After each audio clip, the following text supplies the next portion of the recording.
今日終於 4FD 喎！喂，你上次講話剪啟界頭喎。係咧，我髮型師話我頭髮唔夠啊，同埋咧啲人話我肚腩刺星要好做多啲喎。你又好啊，有頭髮，我啊，唔好提呢啲啦。嗱，今日真係 4FD 啦。咁喺試車前啊，賣一賣廣告，不如就交俾阿龍上賣啊。咁好簡單啫，見到我同 Edmond 肯定會 subscribe。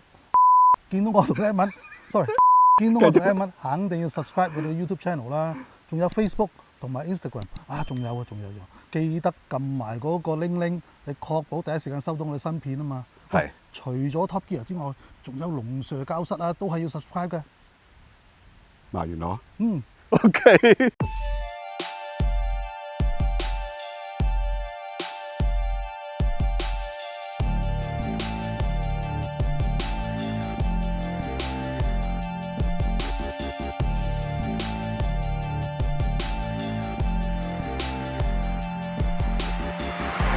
上次我哋 CFC 咧就號召，喂試埋 FD 啊，結果其實反應係非常好嘅。我諗起碼有4-5部嘅 FD 嘅車主咧係主動聯絡我哋嘅。咁我哋而家今日就係揀咗呢一部，個原因我諗你都睇到啦。新嘅一樣呢部，新嘅一樣，個米數係得1萬幾。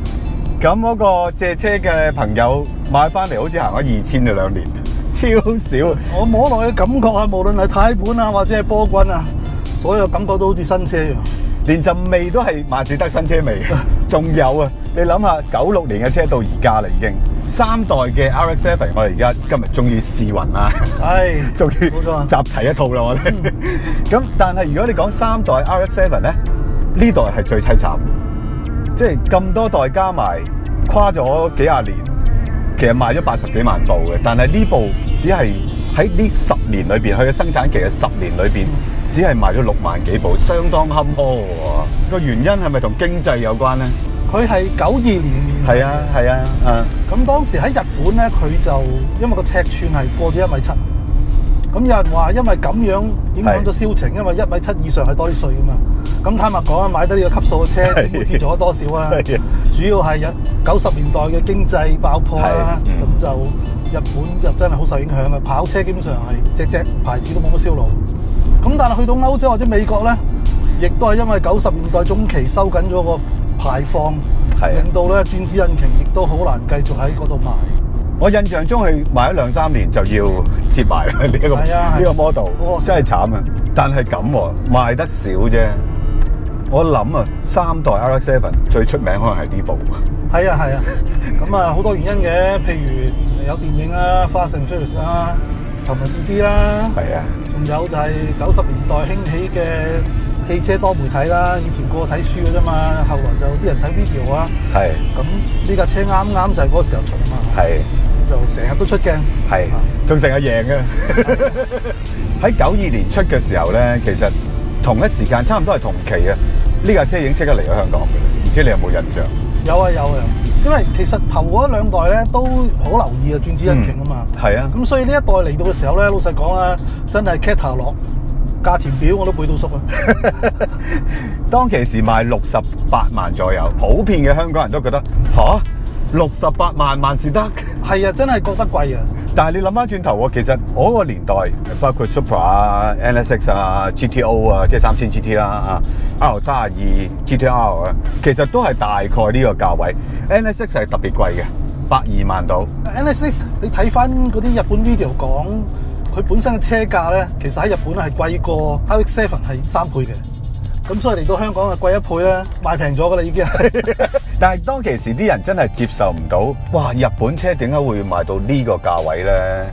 特別係 NSX 嘅反應係最大嘅。Even 我個年代保時捷都唔係部部都過100萬啦，大佬，佢100幾萬。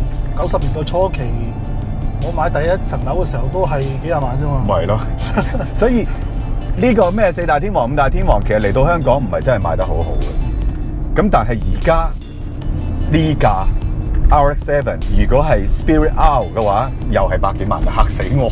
嚇死我！JDM 嘅價值我唔識計啊，唔識計。呢個價值唔係一啲市場價值嚟嘅，一啲情緒價值嚟嘅，我得人驚。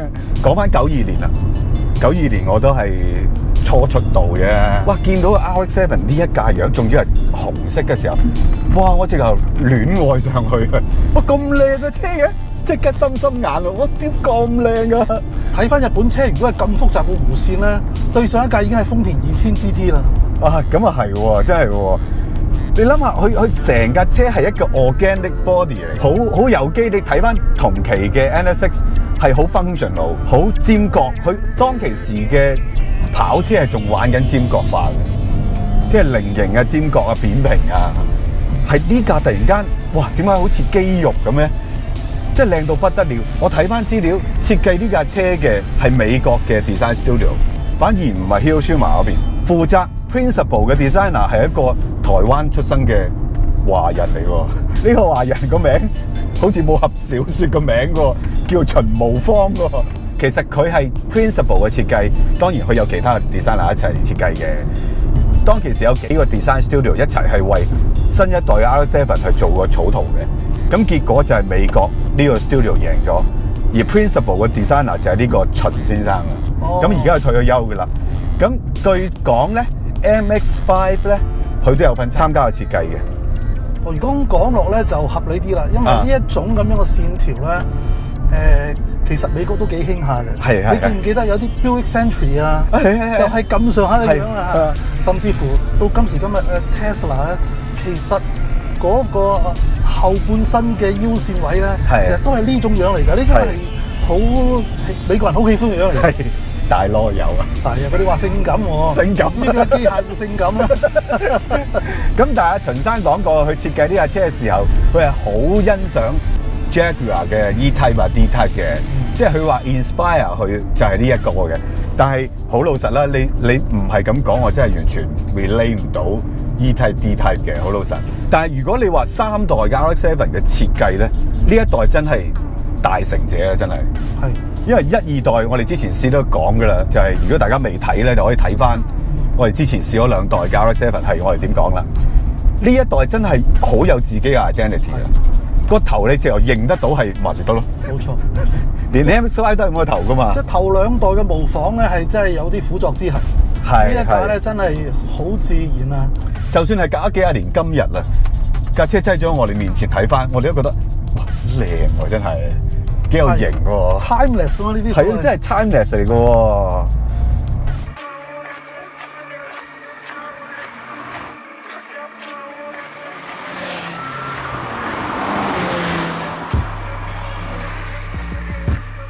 3代嘅 RX-7我哋都揸過啦，終於完啦。呢一代 FD 你自己嘅感覺係點咧？呢架咧可以話係非常之成熟，非常之平衡。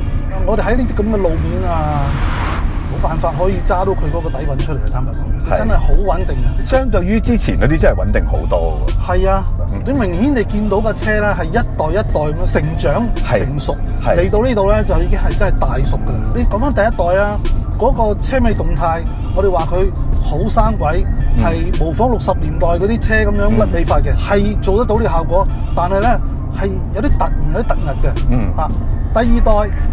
佢已經係利用咗一啲 tow control 先進啲嘅，啊，先俾你甩少少，然之後將你拉翻埋嚟。呢個感覺咧係順滑咗好多，流暢咗好多。但係你仍然見到中間有啲轉折位嘅。喺呢一架咧，已經係車尾用咗 double wishbone arm， 跟住再加一啲控制嘅連桿，係非常之成熟。佢對於一個汽車個body roll 咧，佢冇好刻意咁樣控制嘅，佢係俾佢 roll 嘅。但係 roll 嘅過程裏邊咧，個車尾係無論個 camber 或者 tow 咧，都控制得好自然，好穩定。其實你如果睇翻呢架車嘅後懸掛設計咧，你發覺基本上後邊嗰10幾年所有嘅後輪驅動嘅車，其實個設計同佢都差唔多嘅，好接近，最多都係另外再多1、2條連桿嘅啫。但係個主體同呢架車嘅設計係一模一樣嘅，即係證明呢一個設計咧喺後驅車嚟講咧，已經係去到非常之成熟嘅階段。我同你嘅睇法接近嘅，即係1、2代有佢有趣嘅地方，但係你話佢係咪真係一架好成熟嘅車？有時候唔成熟就係可愛嚟嘅，但係唔成熟亦都係可以好調皮嘅，有時曳曳地嘅。咁呢架好明顯，萬事得個立心係好明確嘅，就係我要做一架接近 supercar 嗰種水平嘅車。即係我要俾最強嘅引擎，個底盤我要做到係穩定性高嘅。穩定性高就係為咗我要抵受咁高嘅 power，我要高速彎好，慢彎要靈活嗰種，就唔係單純用一種嘅 dynamic 去 identify 自己嘅。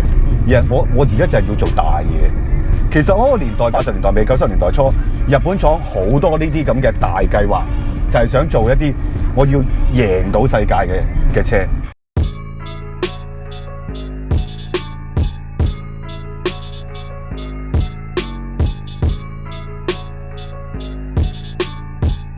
你而家今日揸翻呢一架，你覺得佢喺當年係做唔做到真係比較高階嘅一個 sports car 嘅水平咧？我哋今日好有幸咧，就係揸到一架嘅狀態係同新車係好接近，係啊，所有控制都係好似新車。我嘅感覺咧，佢用一個客觀嘅標準嚟睇咧，即係話架車個操控好唔好啊，穩唔穩定啊，快唔快啊，力量夠唔夠？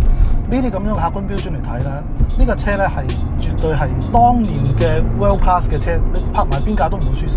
係。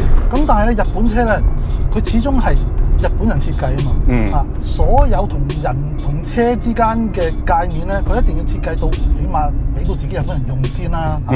佢唔會整一個幾十磅嘅記憶紙啊嘛。咁所以咧，好多外國人批評啊，尤其是當時。係好中意批評啲日本車，哇罐頭嚟㗎嚇，係啊個 can 啊嘛係咪？係啊，主要原因因為輕。咁但係我哋今天睇翻咧，其實佢作為一個車，佢要俾到你嘅嘢咧，佢全部俾得到嘅。佢只不過係因應自己亞洲人嗰個身形體力啦，去設計翻俾佢。所以其實呢架車咧，你話以一架世界級嘅跑車作為目標啦。我覺得佢係交到功課。係，我都同意。係好明顯一個例子就係個 clutch 唔會咁重啦，個軚又唔會咁重啦，即係呢啲波棍又唔會哇好實啦。喂，有乜唔妥？車可以係咁噶嘛？同埋日本認為咁樣係揸車啱嘅方法嚟噶嘛？呢一套咁嘅制式咧，咁就用咗幾十年時間咧，結果就馴服到西方人。而家咧，外國人都認為呢啲係好嘢。不過如果你話真係要挑剔日本車同歐美嘅超級跑車去比較咧，可以挑剔嘅地方就係個車架嘅剛性。呢架都係爭啲嘅。呢樣就講緊 R32呢一部，就算去到 NS6啊，都係爭啲嘅啊。究竟係外國人 over design 啊，係日本人 under design 咧？啊，就唔知道啦。係啦。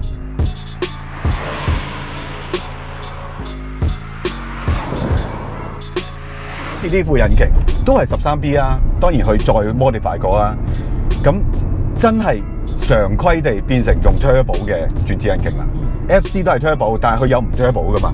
但係去到 FD 就全部都係 turbo 噶啦，而且佢仲要用 sequential turbo 啊！我記得你嘅教室裏邊有一集講過 sequential turbo 嘅，係啊。其實我哋揸呢架車嘅時候，我哋相對於上一次揸 FC 都覺得啦，FC 咧係去到某一個轉數咧，個力量咧係好洶湧咁樣衝出嚟嘅。但係呢架車咧同 FC 唔同嘅，你明顯你見到咧就係初段咧佢已經有力量嘅，去到4000零轉之後咧個力量咧係會越嚟越大，但係最洶湧嗰段咧係6500轉之後，你明顯咧就感覺到好似咩啊？搭飛機嘅時候咧，起飛嘅時候嗰啲 engine 聲，嗰種聲咧係6500轉之後出現。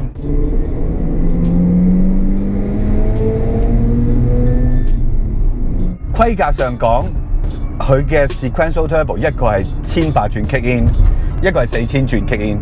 咁但係其實我哋唔係好覺嘅，唔係好覺，一啲都唔突兀。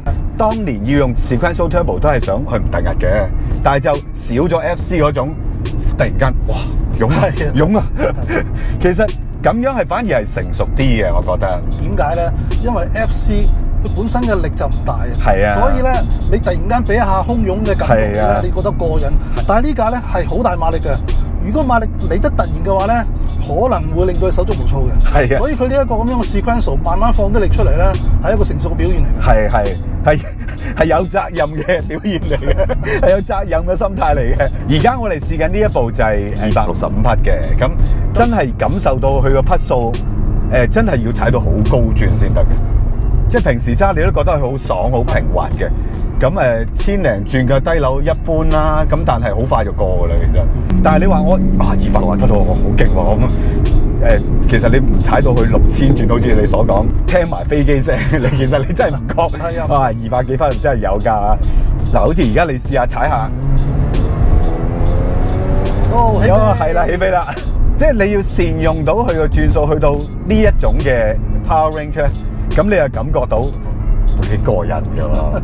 但係轉子引擎去到呢一代啊，即係我哋唔計 RX8啦嚇。其實佢嗰個順滑性咧，真係一代比一代厲害。係。頭先我揸咗幾轉啦，即係不斷咁做下 heel toe啊，諸如此類。你睇住個轉針喺度喐咧，哇，好鬼開心啊！好，即係你往復式嘅引擎都做到嘅，但係唔係佢呢種感覺咯。如果普通引擎嘅話，你去到8000轉咁樣咧，個人都肉赤啦。係，冇話車，肯定係嗌晒救命咁啊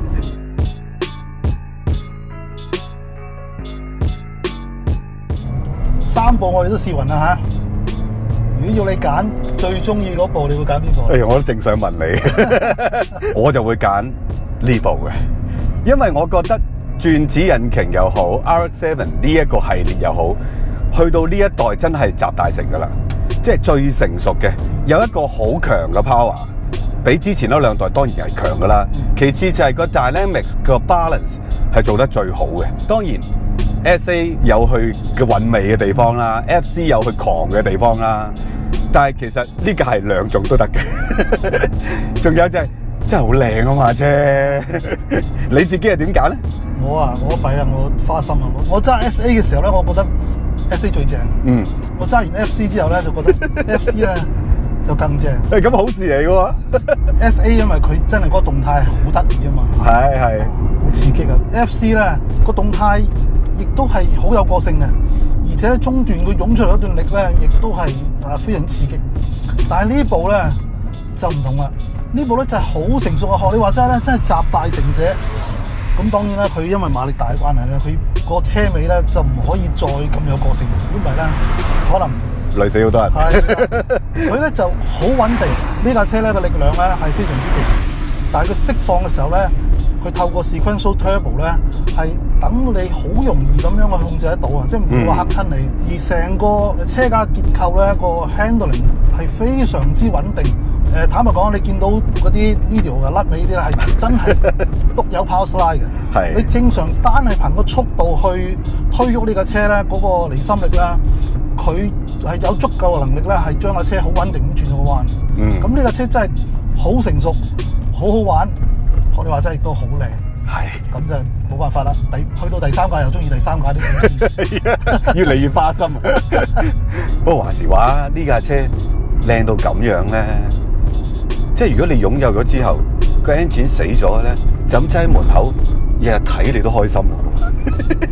開間 cafe，開間 cafe，好多人過嚟飲嘅。唔好掂喎車，我日日打蠟嘅，太靚啦。